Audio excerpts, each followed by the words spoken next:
आसावा brothers commerce junior college, concept based education, जहां सपने सच होते हैं। Hello friends, myself Sneha Karwa. Last lecture में हम लोगों ने डिमांड चैप्टर स्टार्ट किया था, ठीक है।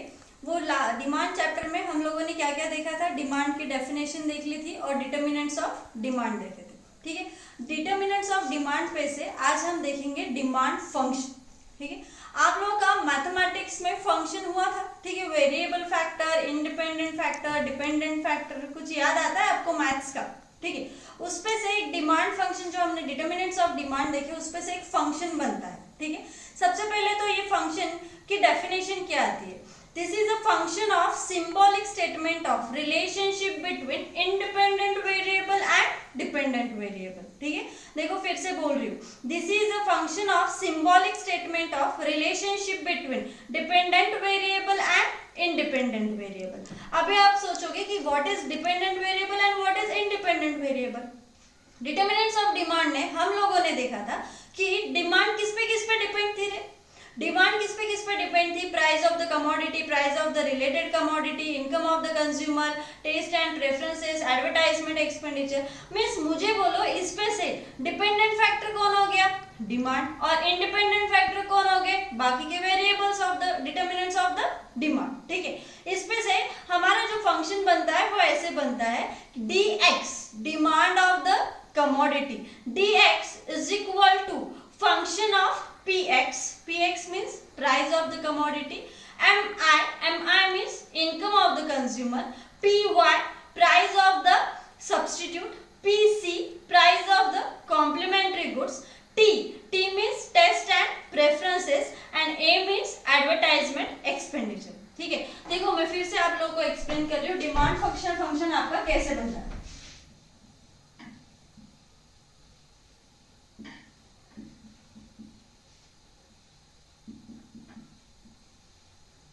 ये dx क्या हो गया आपका, डिपेंडेंट फैक्टर, ठीक है, या डिपेंडेंट वेरिएबल।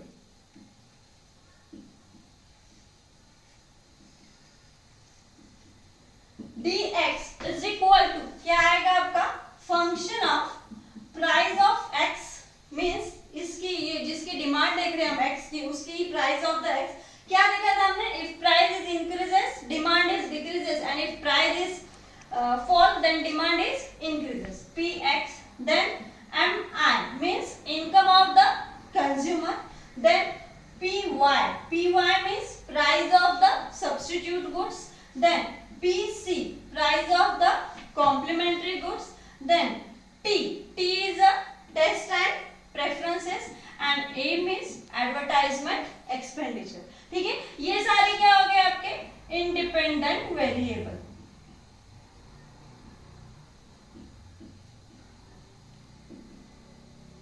देखो वापस से डिमांड फंक्शन क्या है, it is a relationship between, it is a symbolic relationship between dependent variable and independent variable. dx is equal to function of px mi py pc ta, ठीक है। आ गया ध्यान में, ये आपका हो गया डिमांड फंक्शन। आ गया ध्यान में, डिमांड फंक्शन किस पे डिपेंड है, आपके डिटर्मिनेंट्स ऑफ डिमांड पे।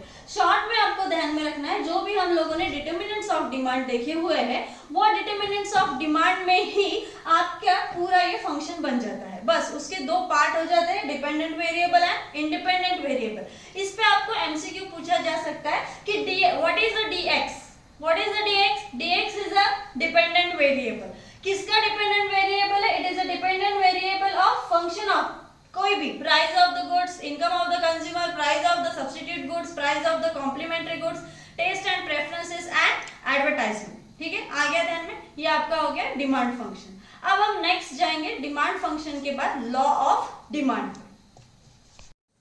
अभी हम लोगों ने क्या देखा है, हम लोगों ने देखा डिमांड फंक्शन। डिमांड फंक्शन से हम लोग जाएंगे लॉ ऑफ डिमांड पे। देखो अभी हम लोगों ने जो भी डिटर्मिनेंट्स ऑफ डिमांड देखे, बट मैंने सबसे पहले जब आपको डिमांड की डेफिनेशन बताई थी, अगर आपको याद आ रही है लास्ट टू लास्ट लेक्चर में, मींस चैप्टर 2 के फर्स्ट लेक्चर में मैंने आप लोगों को बताया था कि डिमांड में डिजायर, कैपेबिलिटी टू पे एंड इसके साथ साथ आपको क्या जरूरी थी, प्राइस, ठीक है। मींस आपका जो भी डिमांड डिपेंड है मेन किस पे है, प्राइस पे है। तो जो लॉ ऑफ डिमांड है जो अल्फ्रेड मार्शल ने बनाया हुआ है, अल्फ्रेड मार्शल ने क्या बोला है अभी देखो, ठीक है। पहले लॉ ऑफ डिमांड को अच्छे से सुन। According to the law of demand, other things remaining constant और अदर थिंग इज इक्वल। अब आप बोलोगे ma'am other thing means price को छोड़ के सब। डिटर्मिनेंट्स ऑफ डिमांड ने हम लोगों ने सब देखा था, ठीक है। प्राइस छोड़ दो, प्राइस ऑफ द कमोडिटी छोड़ दो, बाकी सारे फैक्टर्स आपके कांस्टेंट है। मींस कौन से factors? Price of the substitute goods, price of the complementary goods, taste and preferences, income of the consumer, advertisement expenditure, ये सारी चीजें आपकी क्या है? कांस्टेंट है। When other thing being equal, इसमें कोई चेंज नहीं है। If price of the commodity rises, if price of the commodity rises then demand will be fall, ठीक है। आया ध्यान में? when other things remaining equal, if price of the commodity rises demand will fall and if price of the commodity falls demand is rises। आया ध्यान में? Simple है law of demand, जो हम लोगों ने प्राइस ऑफ द कमोडिटी में ही देखा हुआ था। अल्फ्रेड मार्शल बोल रहे हैं अपने को कि according to the law of demand, other things being equal, when if price of the commodity falls demand will rises and if price of the commodity rises then demand is fall, ठीक है। ये simple आपका law of demand हो गया। अब ये आपको क्या बता रहा है? What is the relationship between price of the commodity and quantity demanded of the commodity? It is the inverse relationship between price of the commodity and demand of the commodity, ठीक है। इनवर्स रिलेशनशिप मींस, हम फिर से मैं आप लोगों को repeat बता रही हूँ। इनवर्स रिलेशनशिप मींस प्राइस बढ़ी डिमांड कम, प्राइस कम डिमांड ज्यादा, इसको हम लोग क्या बोलेंगे?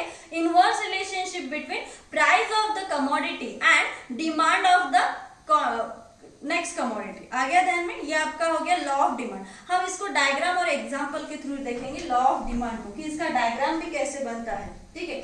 अब देखो, अभी मैंगो का सीजन है, हम एक एग्जांपल लेते हैं मैंगोज का, ठीक है। अब इसमें हम देखेंगे price and quantity of demand.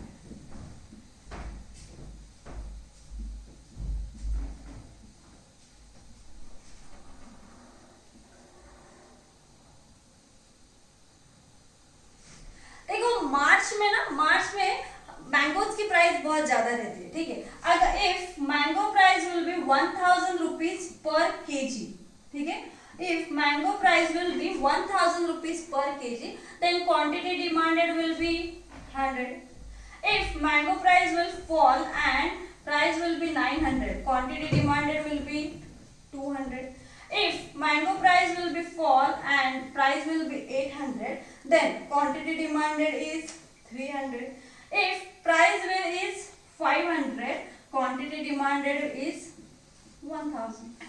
आया ध्यान में? देखो, यही हमने लॉ ऑफ डिमांड देखा। फिर से देखो एग्जांपल के थ्रू आपको बोल रही हूँ। According to the law of demand, if price of the commodity is increases, quantity of commodity will be fall, and if price of the commodity will fall, quantity of demand will be increases। आ गया ध्यान में? ये आपका हो गया law of demand. अब देखो, ये एग्जांपल के थ्रू हम डायग्राम के पास जाते हैं, ठीक है, कि एक कर्व हमारा कैसे होगा। ये y एक्सिस, x एक्सिस, ठीक है। आपका x एक्सिस पे हरदम क्वांटिटी ही रहेगी और यहाँ पे आपकी आ गई प्राइस।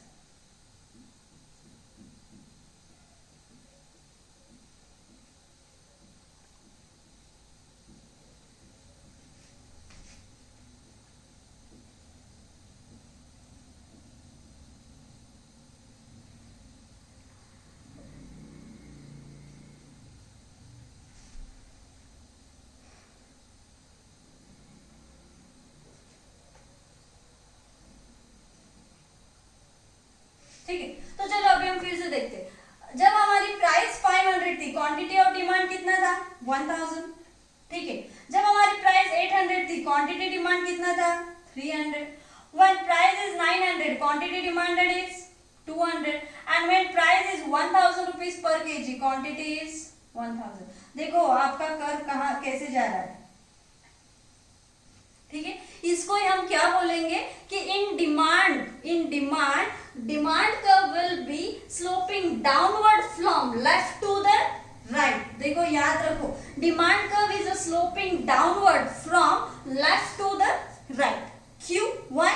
क्योंकि that is the inverse relationship between price of the commodity and quantity demanded of commodity. सबसे पहला रीजन आता है why demand curve sloping downward. ठीक है, हम वापस से डिटेल में देखेंगे नेक्स्ट लेक्चर में कि why demand curve sloping downward, but उसका फर्स्ट रीजन आएगा inverse relationship between price of the commodity and quantity demanded of the commodity. देखो डायग्राम के थ्रू हमने देखा है कि लॉ ऑफ डिमांड में डिमांड कर्व कैसे रहेगा आपका? Downward sloping from left to the right.